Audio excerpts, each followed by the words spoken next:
ಶ್ರೀಕಂಠೇಶ್ವರನ ಹುಂಡಿ ಎಣಿಕೆ 2.64 ಕೋಟಿ ಸಂಗ್ರಹ. ನಂಜನಗೂಡು ದಕ್ಷಿಣ ಕಾಶಿ ನಂಜನಗೂಡಿನ ಶ್ರೀಕಂಠೇಶ್ವರನ ದೇವಾಲಯದಲ್ಲಿ ಹುಂಡಿ ಎಣಿಕೆ ಕಾರ್ಯ ನಡೆಸಲಾಯಿತು.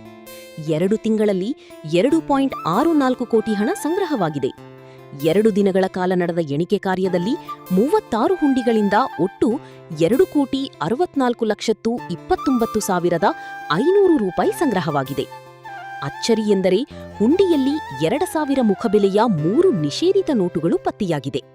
97.70 ಗ್ರಾಂ ಚಿನ್ನ ಹಾಗೂ 2 ಕೆಜಿ 660 ಗ್ರಾಂ ಬೆಳ್ಳಿ ಭಕ್ತರಿಂದ ಕಾಣಿಕೆ ಬಂದಿದೆ.